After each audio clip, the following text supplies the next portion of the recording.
We're delighted to have Patrick Bergquist with us. I am delighted to get to know him. He's a real people person. He's very approachable. So do know that you can shout out to him at any time. It's really terrific that he is now the Director of Programs for Episcopal Charities just since July, which is what, 10 months. So he's already got his feet on the ground everywhere. He oversees the grants process from helping parishes and programs apply all the way through the review process and onto awarding.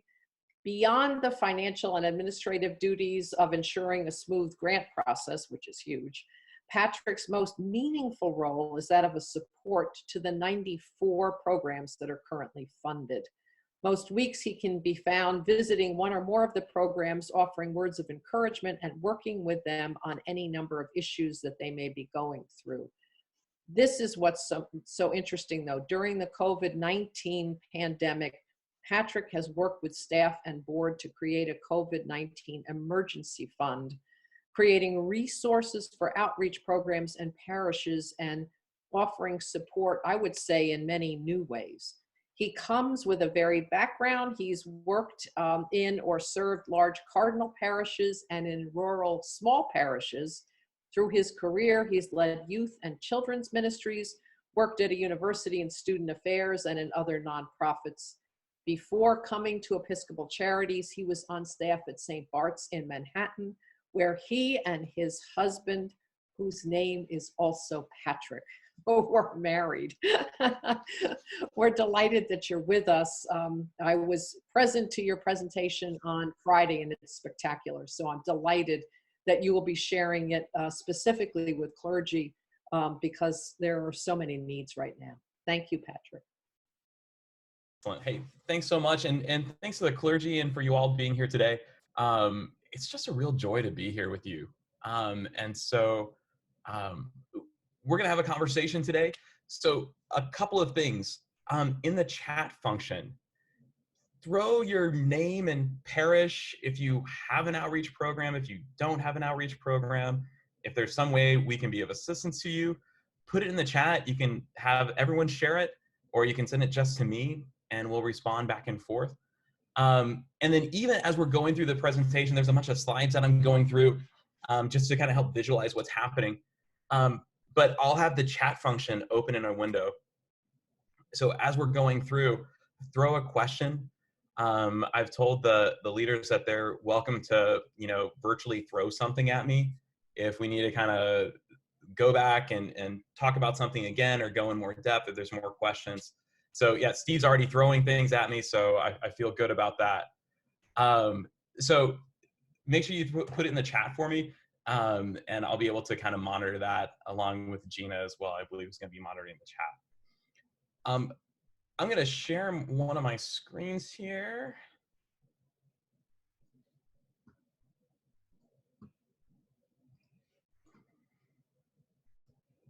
All right.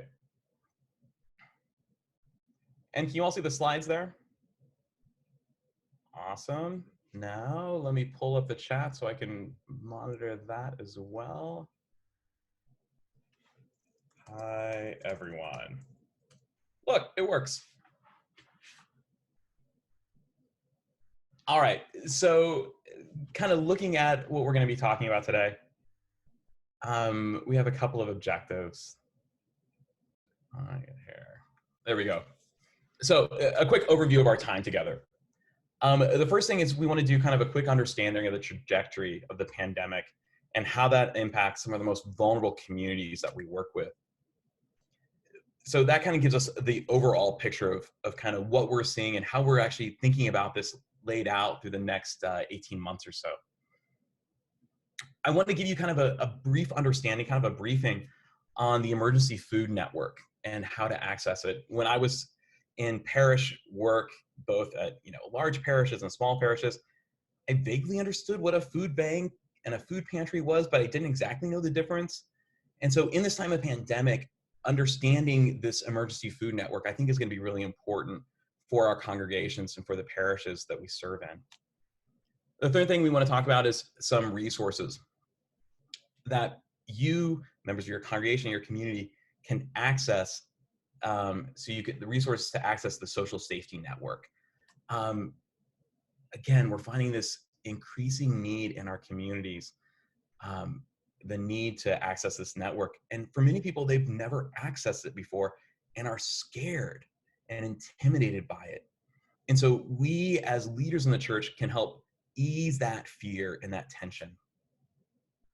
Then I want to have a quick conversation about how parishes can be involved in outreach, whether you have a program now, whether you're thinking about how to respond to the pandemic. And then I want to share a bunch of resources that we've created for you. We want to be in partnership with you. We want to be a support to you. That's in our charter, that's in our mission at Episcopal Charities. Oh, you're not seeing the slideshow, but my Zoom's been screwed today. Sorry, AJ. So let's look at this pandemic, how I'm looking at it. So we're looking at this pandemic in what we're calling 5 movements at Episcopal Charities. And we're calling it a movement because unlike so many other tragedies that we've experienced in New York, there's not a definitive start and a definitive end to this one, right? When we're looking at Superstorm Sandy or 9/11, they were created by events that happened at a certain time, and they stopped at a certain time, and then we began the recovery at a certain time, and that extended along. With this pandemic, we haven't really started at an exact time, and we don't know when it's going to end. But we do understand that there's going to be waves or movements as we're describing it. And so for kind of helping to be clear, what we've done is we've called it shock, that first initial shock that hits with the pandemic and our responses that way. Fight, how we're kind of fighting through and kind of soldiering through.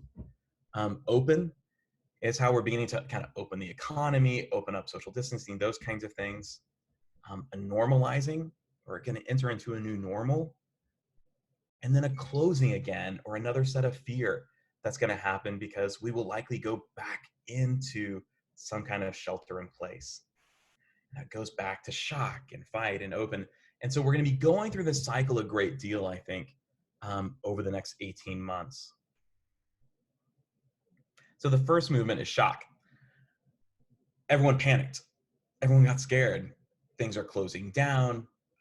One of the biggest things that just almost made me cry is when the school system started to shut down, because I know the impact that these schools have as safe places for kids.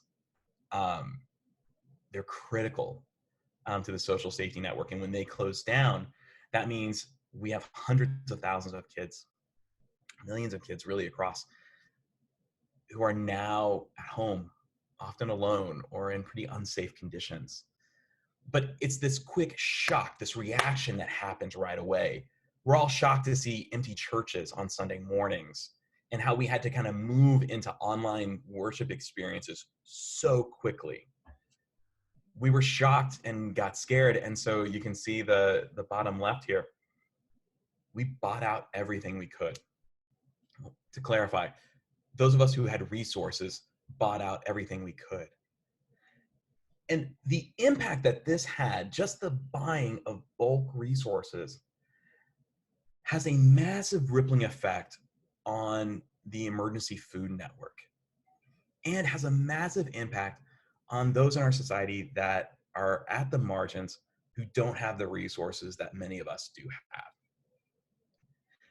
I could go buy 8 giant cases of toilet paper if I had to, and wipe out all of those shelves. But the person who's living on a fixed income or is vastly underemployed with a family can buy 1 thing of toilet paper at a time, maybe. Well, if I've gone in and bought all the toilet paper, what are they going to get?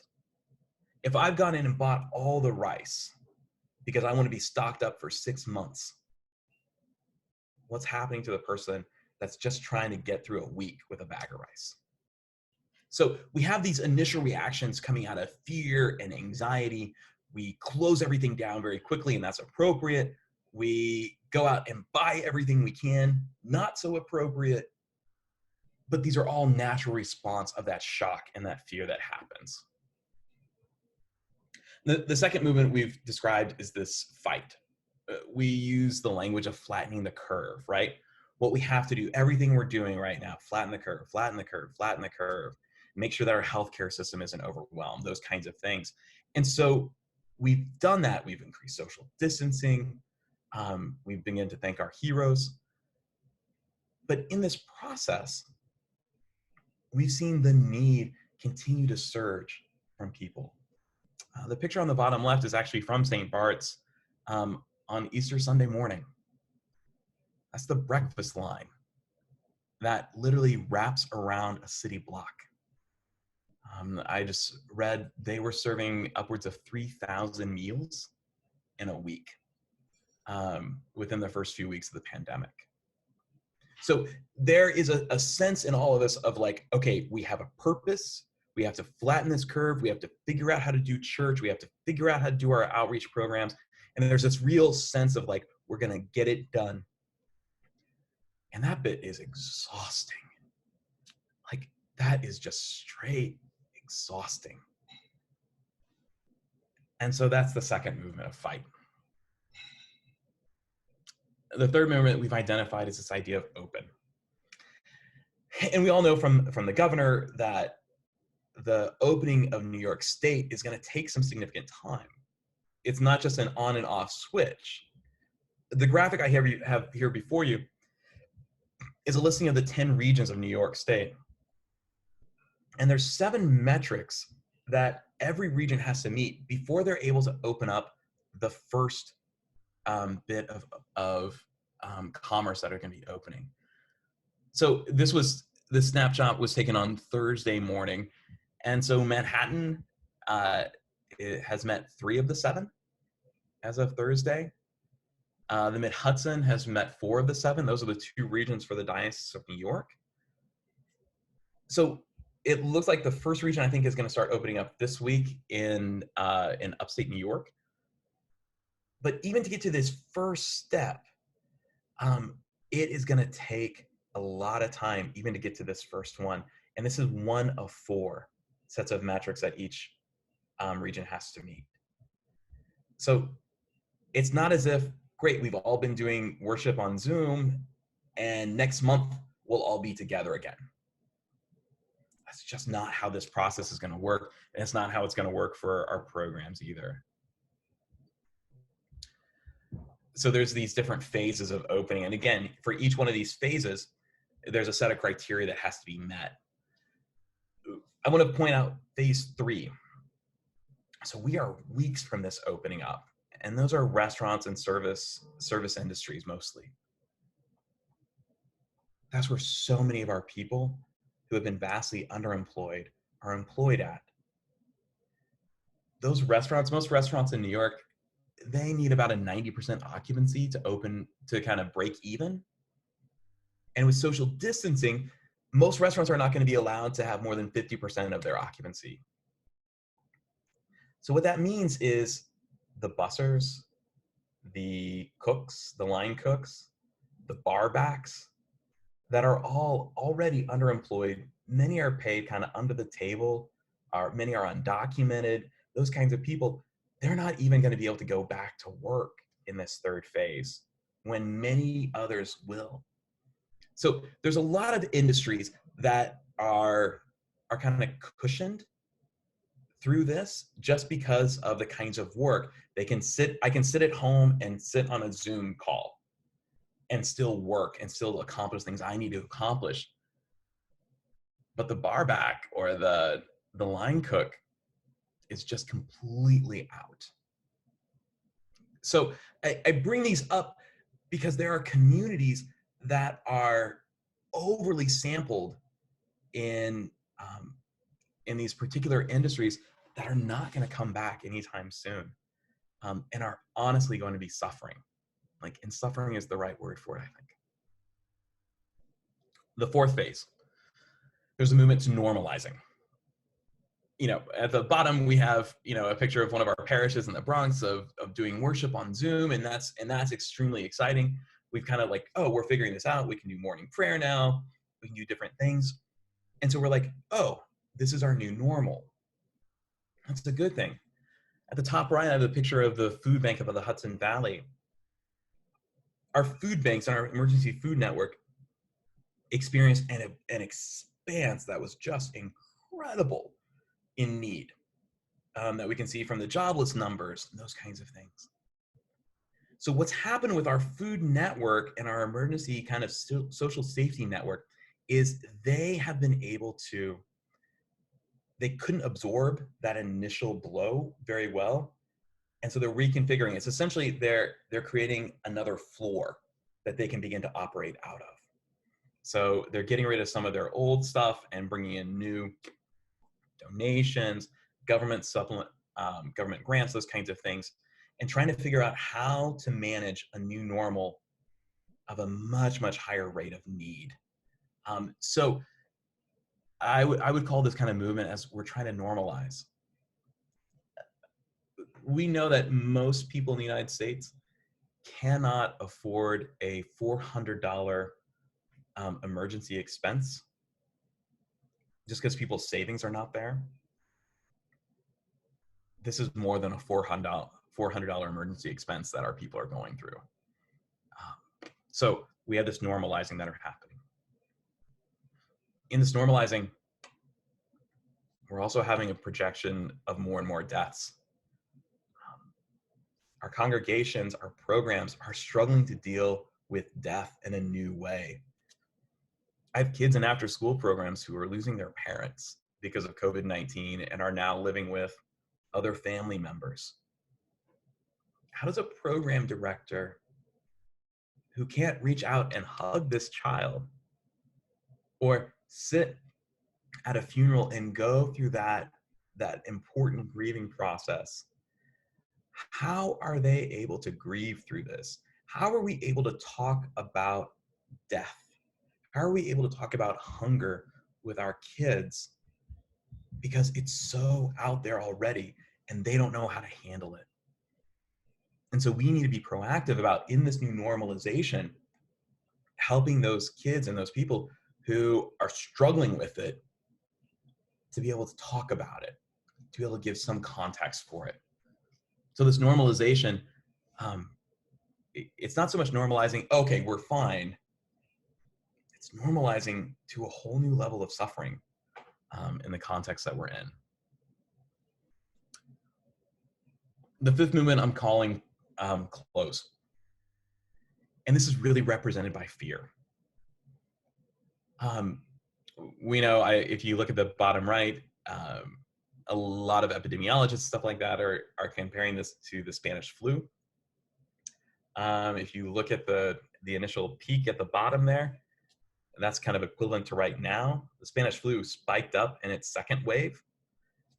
We're hoping that it doesn't spike up nearly that high in the second wave, but there will likely be a second wave in which we will be back in these places, back on Zoom all the time. And so how do we help our programs process what it's going to look like to open and then to close again? When we opened this last time, we were in this place of shock, right? Oh my gosh, we weren't able to plan for this. We couldn't think about that this would be our new normal right now. But if we right now understand that there is a strong possibility that we are going to go back into a closed state, into something that looks more like this than what it looked like 6 months ago, then we can begin to prepare for that. So our mind at Episcopal Charities, we think this process is at least 18 months. And the impact of need is really not going to decline during that 18 months. We're going to have moments of kind of increase, which we are still on a steady climb of increase. I'll show you numbers later on in the presentation. There'll be moments of plateau, but then it'll increase again. So we are not going to be going back to our levels of need. I don't think we're ever going to go back to it. After 2008, after the economic crisis, a new floor was created in the amount of need from what it was before. And with the pandemic, we have a new floor of need that's being created. What I talk about most often with program leaders and with our staff is that a pandemic is a magnifier. like it exposes and highlights things that are already in existence. So in a really positive way, a pandemic is magnifying the creativity, the sense of community that parishes and outreach programs have. Who would have thought that your parish could have shifted over to an online presence with morning prayers and Bible studies and worship in a matter of weeks? That is an incredible feat. I could not have imagined seeing what our programs are able to do in the midst of this. I couldn't have imagined the kind of incredible work they're doing. But again, the pandemic magnifies what's there. On a negative side, the pandemic magnifies those people who are already at the margins of our culture and our society. It magnifies their pain.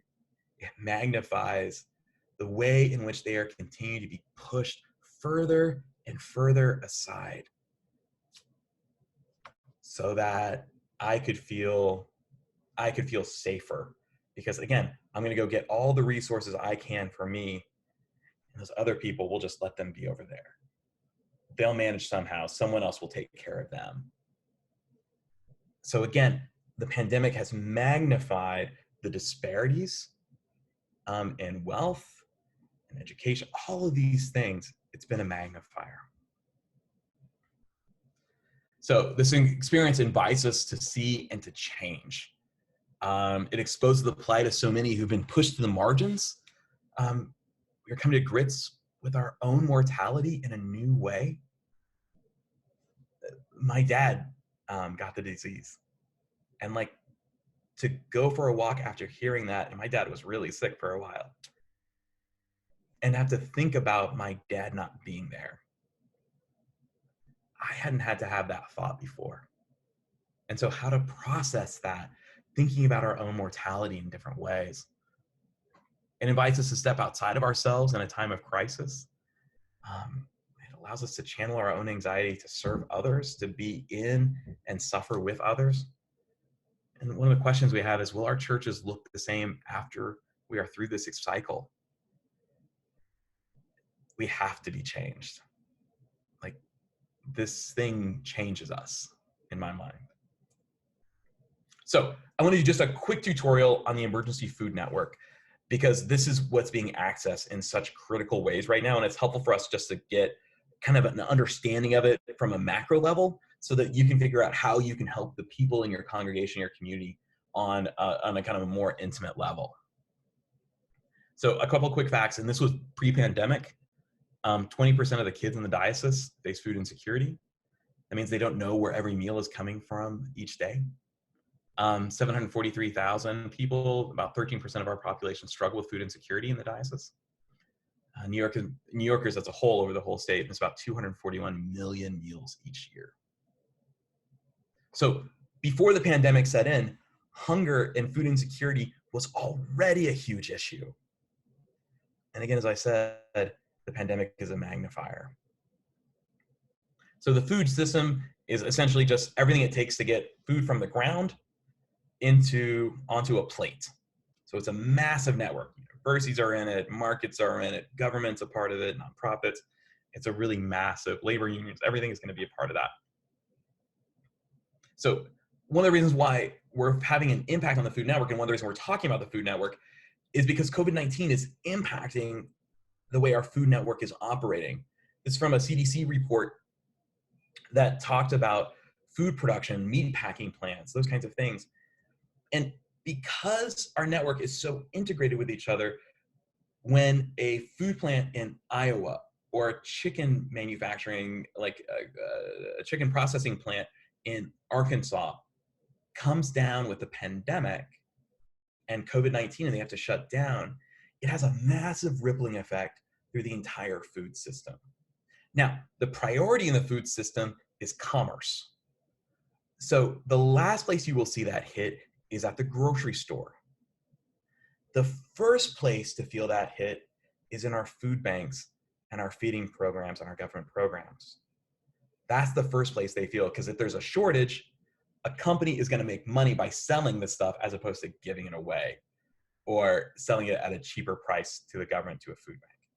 So that's why this understanding of the food network is so important to understanding the plight of people who are struggling with hunger and food insecurity today. This is just kind of a visual representation of what this all means. So if you look, there's the emergency food system is broken up into kind of essentially the private sector, which is the emergency food providers, and the federal nutrition programs, Farm Bill, SNAP, which is food stamps, all that kind of stuff. So those are kind of broken down into two levels.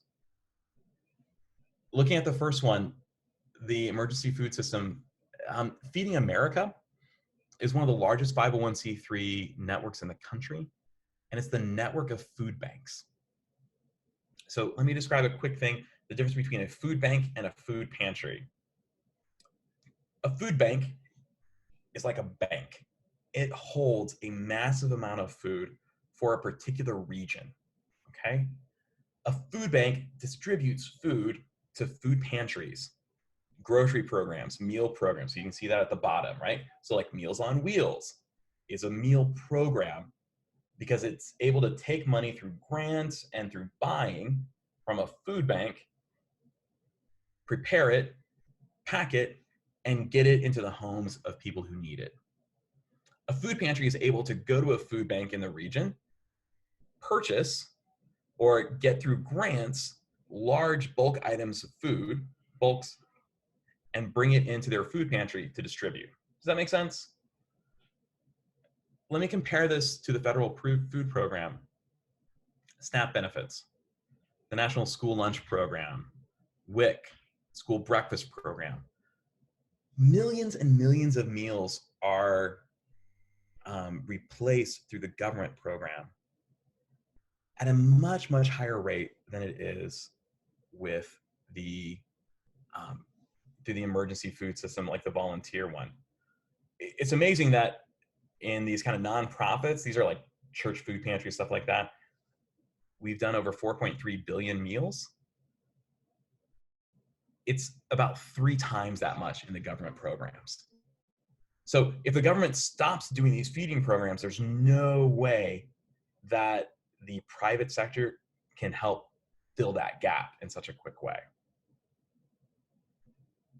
So why it's important to know where your local food bank is, or your food pantry, and your local kind of feeding programs are.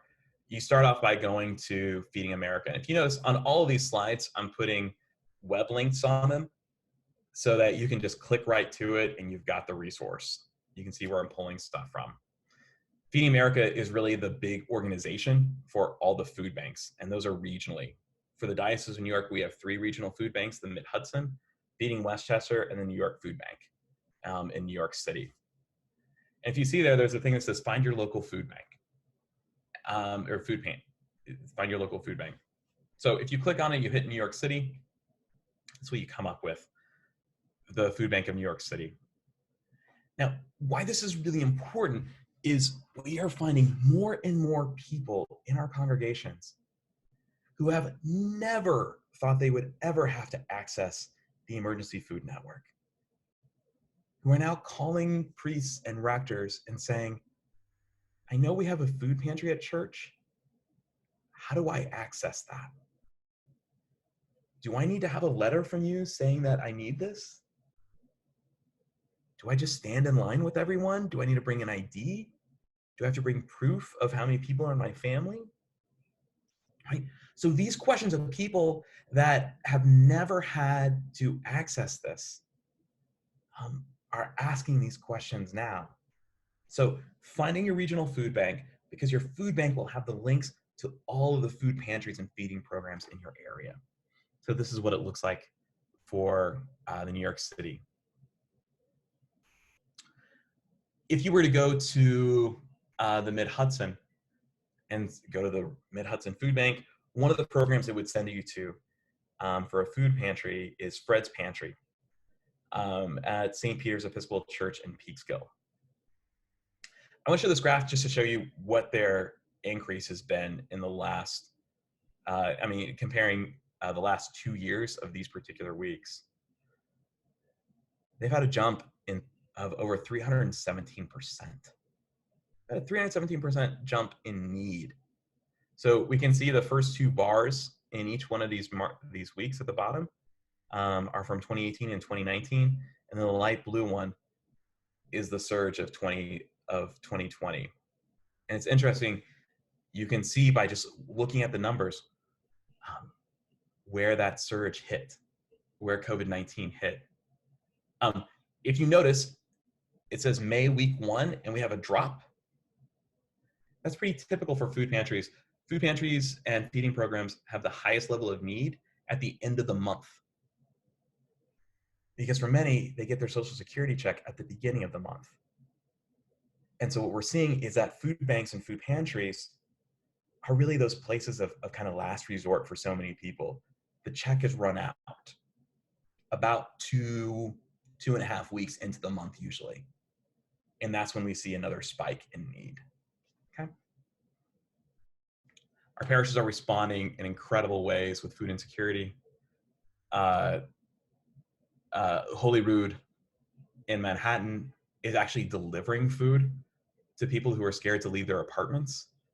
They're often scared because of they're undocumented, they're elderly, they're scared of the pandemic, and so we're getting food to them. St. Margaret's Guild, they had to create a pop-up pantry because the other feeding programs in Orange County said we can't manage the demand. The demand is too high and our infrastructure isn't big enough. And so we need to open up another one. And so we're sponsoring a program at Grace.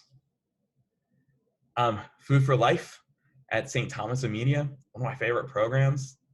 These people have nearly doubled the amount of fresh produce they're going to be able to give in their garden. They have massive lines forming in a drive-through pickup so they can pick up groceries in a safe way. The sense of dignity in life and joy that they have is really infectious. So let's do a couple of quick things about how to access benefits. Again, this is a new experience for so many people. I would offer to you some websites and information that should be on everyone's website as a way of acknowledging to your congregation, to your community, that we know something is happening. We know there's a pandemic happening. We see it, and we're going to try to respond. So I would have links to the nearest food banks, weekly, monthly food distribution schedule, location. All that can be found from your regional food banks. If you're in a school system that's providing food in the drop-in centers, have that information, put it right up on the front page of your website. It says people, we know it's tough. Here's how you can get help. I'm going to show you a link to the New York State benefits page. This is how to file for unemployment. Again, you have a lot of members of your congregation who have never even conceived of having to file for unemployment, and they just don't know how to. So I'd have a benefits page. I would have a page, the link for your city, town, or county Department of Health. The Department of Health, these more local departments of health, have some of the most accurate information as to what's happening with the virus in your community. And the more local we can get, the better. I'd also suggest having some immigration information, like immigration rights. What are the rights of people who are undocumented in this time? Because there is a tremendous amount of fear in that context. And then finally, I'm really suggesting making sure your congregation and everyone you know is filling out the census. What I am scared to death about is, because of the pandemic, the communities that are most vulnerable and most in need are not going to be counted, and so are not going to be resourced in the coming years. The census is 10 years. The numbers we get from this right now has an impact for 10 years. So with that, are there questions that I can answer right now for us? Are there, we can take a little pause here. I've been dumping so much information on you. So if there's questions, feel free to put them in the chat. I'm happy to kind of take a little break here to see what we're thinking. I know Father Juan, who's doing a great work in Dover Plains about getting people counted. There's some clergy I know that have on their signatures a line that says, "Please be counted in the census," so that every email they send has a message about the census on it. That I think is really, really important. So let me continue on, and again, I'll keep trying to look up at the group conversation to stop with any questions that are popping up. Again, just virtually throw something at me, and we'll take a pause here. Okay. So when you're looking for how to find information from your food bank about kind of local areas, this slide just shows if you went to Feeding Westchester, which is the food bank for Westchester County. This picture is literally an embedded schedule of all of the mobile food pantry sites in a given month. So if you're in Westchester, you can embed this into your homepage or into your outreach page. Other food pantries have the same thing. Yeah, AJ posted up. Friday, you had a 140% increase. 2 weeks ago, you were only at 110% increase. So a 30% increase over the last 2 weeks is what this program has seen up in Armenia. That's unbelievable. Information on a help center. This is the New York State, but this is from the New York government. And this is where do you find COVID-19 resources, healthcare resources, unemployment assistance, all of those kinds of things. And again, it's right here on the website for you. This is from New York City. There's apps that they've begun to develop about how to access SNAP benefits and apply for SNAP benefits. SNAP benefits are like the food stamps. One of the things I will highlight, these are all web. These are all technology enabled because so many of these people have closed down for in-person interaction. So helping people who don't have Wi-Fi access, don't have computers, opening your church up for people and putting some laptops out so people can access their benefits is going to be really critical, I think. Local health department, I've got websites here that will take you, actually, you just type in your town or your zip code, and it'll take you right to your health department. Again, I think this is really accurate information so that you can be informed as to what's going on. I think it informs your preaching too, so you know exactly what's happening in your own community as you all are trying to lead your congregations this way. Some immigration resources. The New York Immigration Coalition is a pretty strong organization. There's tons of others out there, but helping people understand their rights. We're seeing ICE raids have continued, not just in Staten Island, but all over the diocese. There is just terror in a lot of our communities, with undocumented. It's just terror. Here's some really interesting pieces on the interfaith census work. This is based in New York City, but they've got tons of information on it that can be used all over the place. Really good resources to kind of encourage parishes to get through the census. And then, of course, the Episcopal Asset Map. If you have a feeding program, if you have just even your church services, you can update all of that information. And so when people are searching for help in the area, your church can come up in this. So you can just dive right into the Episcopal Asset Map and update your information there. So I know my husband sits on a vestry. I work with parishes all over the place, and the financial crunch that we're going through right now, again, is incredibly magnified because of the pandemic. And so one of the first things that is often cut are outreach programs.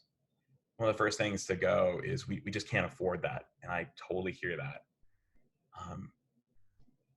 One of the things I think everyone can do, even if there's not much money to go around with, is to educate your congregation on specific populations that are vulnerable in their area. In the preaching and the teaching is to help people understand and reach outside of themselves into their communities and what's happening. I think gathering those resources that we talked about earlier and putting those out there, because it's saying we know something bad is happening out there and we're responding to it. And so I think that's going to be really important. And again, it doesn't cost you anything, but it says we see this and here's how we can try to respond. I think you make it a priority in your leadership meetings to spend time talking about the community that is living just outside your doors. Like the parish model was meant to be like a community, a certain area in which you live, and to be incarnate into those places. And so to get to know your community. The other thing I would encourage you to do is either go out or jump on a Zoom call or a phone call or conference call with another parish, could be Episcopal, could not be, that's doing good work, and say, what are you doing? How can we help? We have people, we have a little bit of money, or we have a space. There's all kinds of different things you can do, but reach out and be in communication with people. And then you're always welcome. You'll have all my contact information. Shoot me an email. I'll talk to you. I meet with vestries. I meet with anybody. I meet with outreach committees. I meet with all kinds of people. Let's talk. Let's discern how we can live into this particular moment in a way that shows that we're here. So, who are your neighbors? What are they struggling with right now? Ask them. Talk to them. Go to local businesses, see what they're dealing with, talk to other churches. Whatever it is, be a part of your community, and then you can respond to that need that they're experiencing in a way that is connected to the actual need, as opposed to, oh, we think you all are hungry, and so we're going to do this, this, and this for you. Ask, are they hungry? Ask what kind of feeding program they need. Do they need a brown bag? Do they need a food pantry? Do they need a hot meal? Do they need a gift? What is it? Ask them, be in communication with them. I think we always look toward abundance and not to scarcity. You have assets. Your building is an asset, your grounds, but also the expertise of your parish, the unique giftings that they have. All of these things are assets that your parish uniquely has in this moment to meet the unique needs of your community and this moment in your community. Your parish doesn't just have isolated assets, they are also assets within the community. What they are in need of so often are these communities, like a network of churches that are in the same town, asking those questions as to what the needs are of this community and then responding that together, so that not one parish has all of the work and has to fund everything. It's about being together. So businesses, there's all kinds of assets that are out there, and there's great abundance. Let me share you some real practical, and again, I want to, not every church is going to have huge outreach programs, but I think every church should be reaching outside themselves the best that they can, however that looks for you. What I want to do is share some real practical applications, assets. We're going to try to be done in the next couple of minutes here so that we can do questions and answers for everybody. But let me share with you some of the things that we've created for you and for our programs that I think are really helpful. One, we've created resources. We've created kind of best practices. So emergency response best practices, for tips for everyone, for feeding programs, for food pantries, how to do these things safely and effectively. Excuse me. We are going out, we are doing trainings with programs. We are collaborating with with our different program leaders to say, how do we do something well? The next one, we have a volunteer screening tool. We worked on this with Mount Sinai, so that every volunteer that volunteers in one of our programs is asked to go through this screening process every time they come in, and it's asking basic questions about, have you taken your temperature? Do you live with someone in the medical community that needs to be well? all of these things. And what we're doing is we're setting up systems. We're trying to set up systems so that we have small groups of volunteers that are working together all the time. So that we're not having one volunteer bounce between programs and potentially infecting. So we're trying to minimize those risks in a significant way. We've created some guidelines for our online programs that maybe youth programs need to be using as well. That's really following in line with safe church practices. So for our online programs, those are all there as well. We have volunteer opportunities, not just, or I'll get to volunteers in just a second, I guess. Connecting volunteers to programs. So this is me. I was just at St. James Fordham. St. James Fordham said that we want to have our food pantry open, but we don't have the volunteers because most of our volunteers are older. So School Charities was able to recruit, train, and outfit volunteers to come into that program and help run it each month during this time before they're ready to set up and kind of be on their own. We also have opportunities for people to volunteer all over the place, and they can do it virtually. We have online tutoring programs that are happening all over the diocese, and they need tutors who are literally going to sit on Zoom and help a kid with math. I hope that's not me because I'm not good at math. But what we're going to have is we're going to have opportunities for people to connect. We're trying to get people to volunteer in small groups. So for instance, this group of 4 people that were at St. James, most of those people came back the next month as well and were the same team that were operating that program. None of them had any connection to an Episcopal church. None of them had even heard of Episcopal Charities before they volunteered the first time. And because they felt safe and because they were trained, they were able to have, I think, a really solid experience there. We're connecting our leaders. I'm going up to programs all the time. We're on calls that are both like heart-wrenching because we're dealing with programs that are just hurting and struggling, and conversations that are the most enlightening gift that you can imagine of parishes and programs trying to figure out how to respond well in this time of crisis. It's been amazing. Connecting with our programs over on the left is one of our program leaders is connecting with their kids through Fortnite, which is a gaming system, to just try to find any way possible of connecting with their people. We're hosting weekly calls with our partners. So Clergy are invited to that call. We're doing specific calls for feeding programs, specific calls for education, after school summer camp programs. And then every Wednesday, we're doing calls with kind of our broader donor base, giving a 15-minute update as to what we're doing with our programs. So the COVID-19 Emergency Relief Fund, we've raised about $150,000, and we're in the process of raising several $100,000 more, is what we're shooting for. Because we're having needs of programs increasing of 300% need, those have real costs. And most of our programs can't go to the big foundations that are giving away hundreds of millions of dollars because they're not 501c3s, they're not big enough, they don't have a staff that can write these massive grant applications. So to date, we've given away $155,000 to programs within the Diocese of New York that are in direct response to the COVID-19 crisis.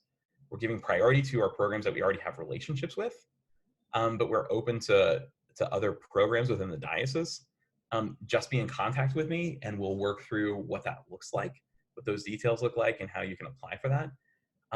For this, because we know it's an emergency fund, the application, it doesn't take very long. Our regular grant application is a beast, which we have to trim down anyways, but our COVID-19 response, our emergency relief fund, is pretty simple to go through. We have a review committee that's meeting every week so that we can get money out into the programs. We've literally had programs who've written to us and said, our shelves are bare. We gave away every bit of food we had this last distribution.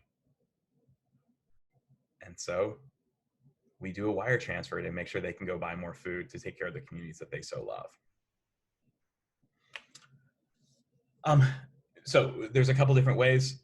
Obviously, if you need funding, there's an application. This is all on our website.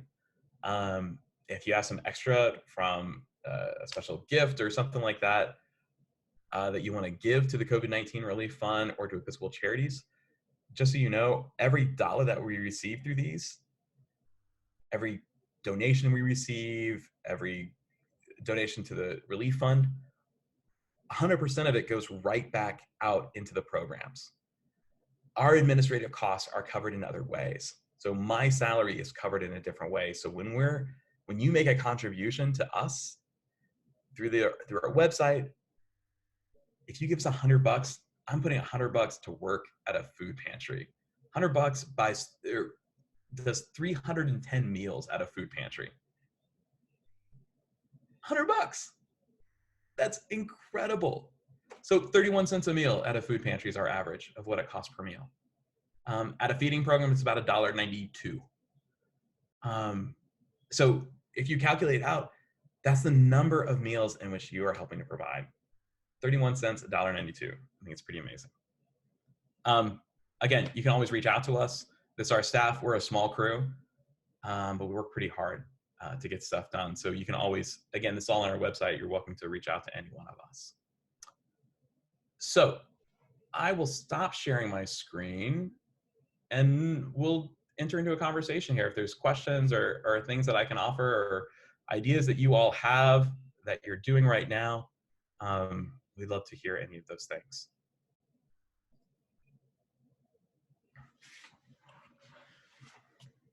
So it's great. It's fun to kind of be back on and see, like we've worked with Reverend AJ and Reverend Cooper and several of people here on this call.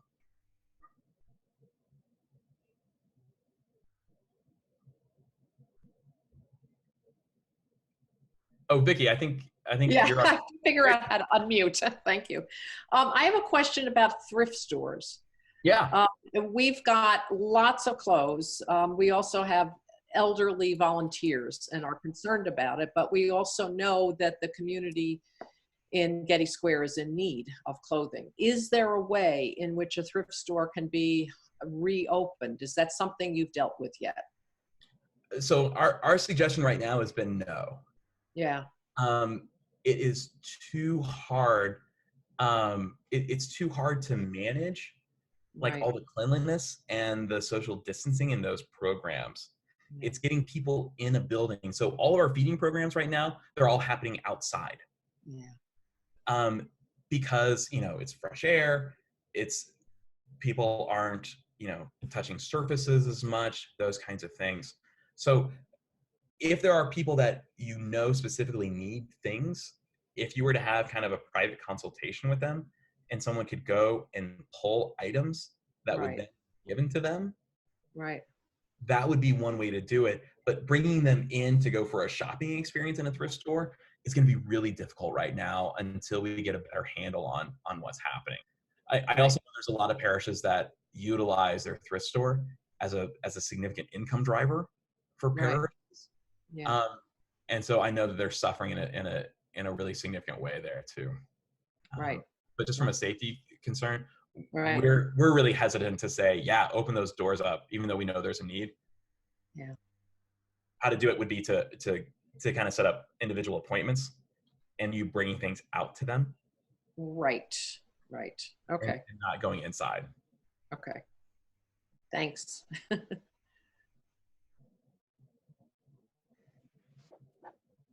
This is a reality that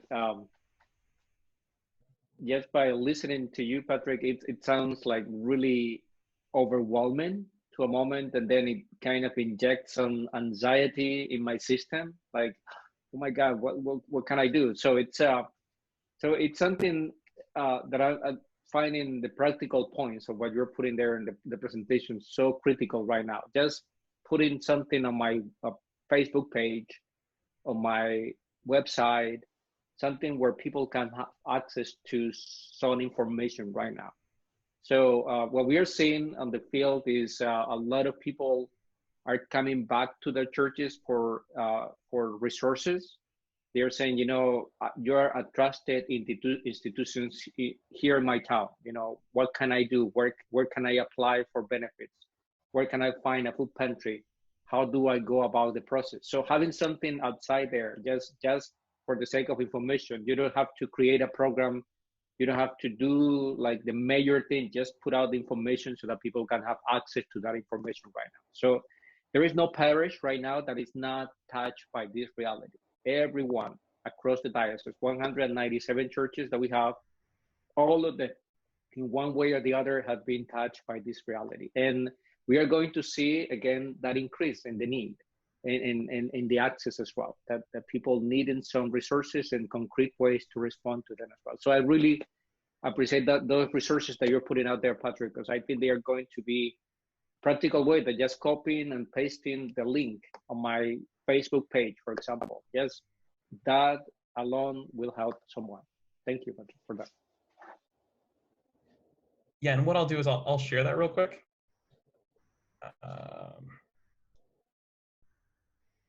There you are.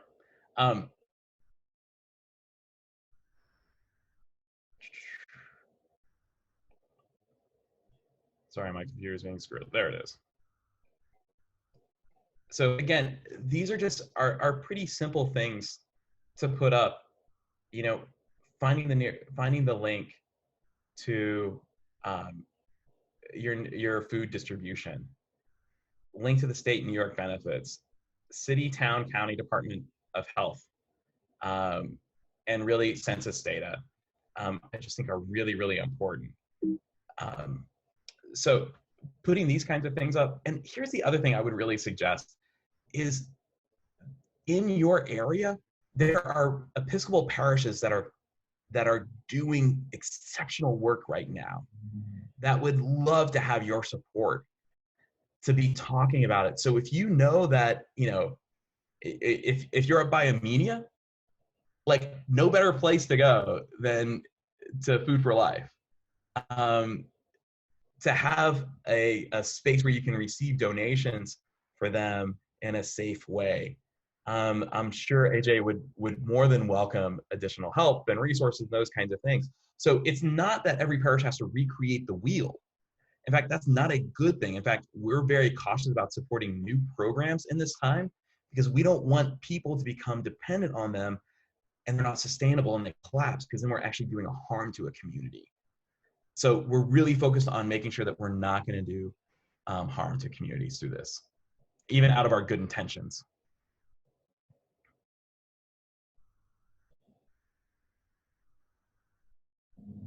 Any other thoughts or questions that I can offer up for y'all? Patrick, immediately to your right. Yep.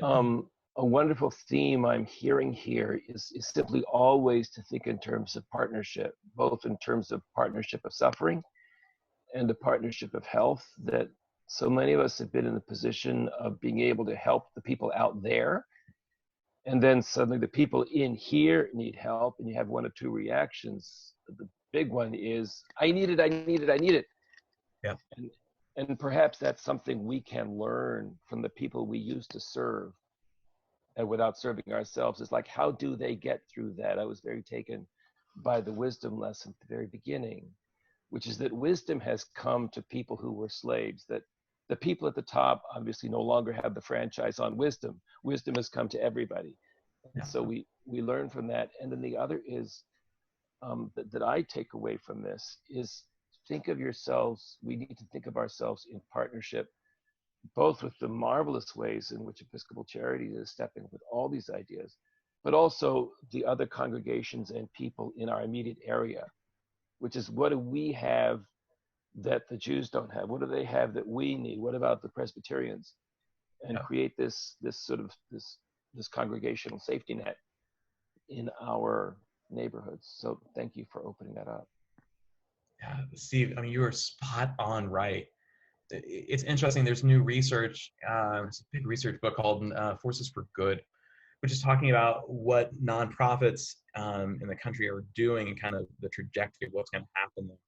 And they're saying there was a model, a very siloed model in nonprofits, and I would say in churches, that this nonprofit does this business does this church does this, and there's very little gap.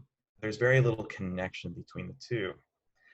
And what we're finding is, in order to have real social impact, it's bridging all of those gaps between the nonprofit world, the religious world, the business world, the government world. And what happens is the forces, the investment that you put into that is magnified considerably by being in partnership.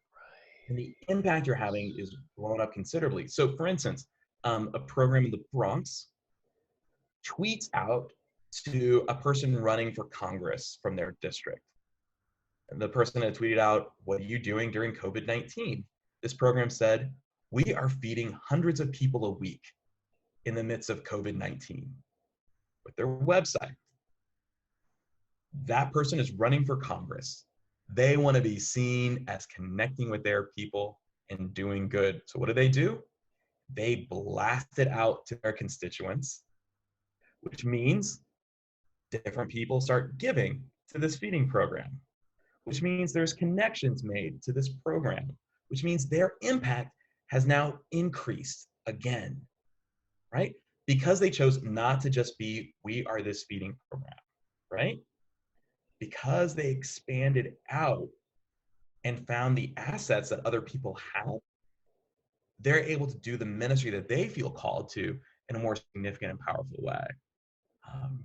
So I think it's learning from the wisdom, just like you said, of our greater community, learning from the wisdom of all of our brothers and sisters, of how to suffer.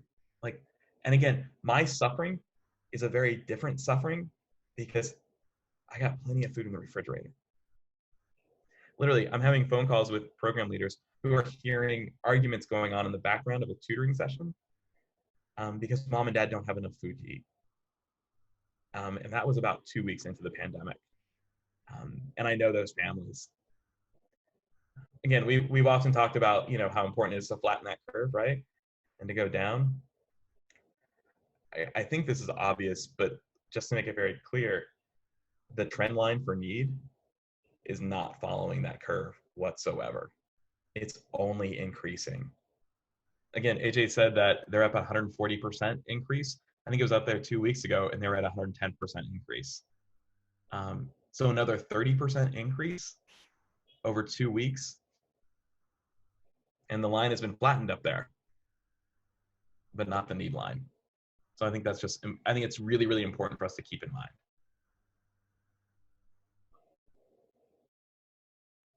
Any other thoughts or things like we can talk about here?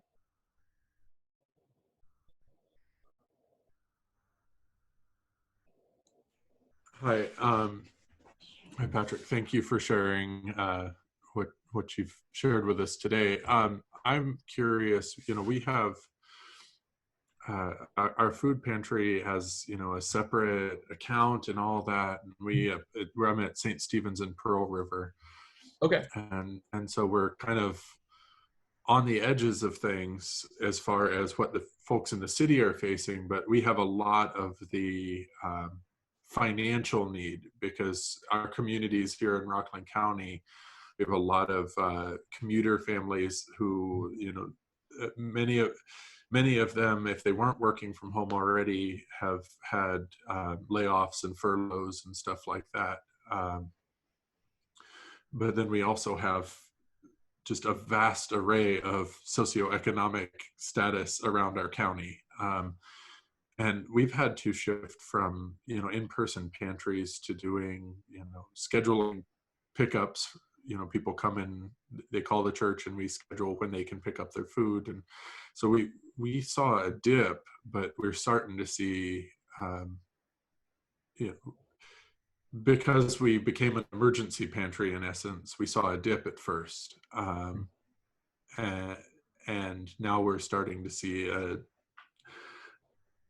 just a straight up line, basically an exponential increase, and have started doing deliveries. And with a group that's got that separate, you know, it kind of operates separately from what the church's main stuff is. but now I'm doing a lot more with it because I'm the one that's here because I live in the rectory. So it's me who sets out the food for people to pick up, and it's me who does the calls, and it's me who arranges the drivers and stuff. But you know, for the, like you said, the one person put on Twitter for Blast to get new sources of things. Mike, what would you recommend to me for how to get my volunteers to be able to do some of this stuff so that it's not, because I'm perfectly capable of setting up another online giving platform for that account and for doing Twitter and stuff. I'm capable of doing that. But if I want to actually feel like I want to be a priest in another 3 months, I feel like I probably shouldn't do all of it by myself. So how would you recommend motivating somebody who's in their mid 60s who runs that program to at least either do it or find somebody to do it? Yeah, well, a couple of things come to mind. The first thing that would come to mind is there is a community out there. Like, there is a community of people that want to help and be involved. Sometimes they just don't know. They don't feel empowered to do it. So we could also help you out with, we may be able to find someone in Rockland County that loves social media that would come on and help you do social media for this particular program. One of the things that we found with volunteers is the need to be pretty specific in what you're asking them to do and what the expectations are for what they're doing. We think this is going to take X hours a week. We don't want you to spend more than that. We think you're going to need to do A, B, and C in order to accomplish this goal. We're going to ask you to do this for 3 months to get us through this first bit of crisis. By putting those kind of stipulations around your volunteers, what it says is, like, because what happens in churches most of the time is you volunteer for one thing and then you're on the vestry 3 years later as a senior warden. Like, because like a church gets, like, they latch on, they're like, oh my gosh, great. So to be able to put on some kind of parameter to it, I think is going to be really, really helpful for you. And I'm happy to jump on a call with you or connect you with our communications team.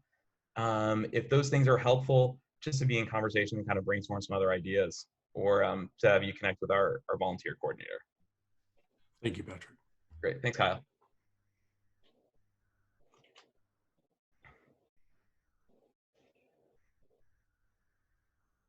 Great. Any other things that would be helpful for us?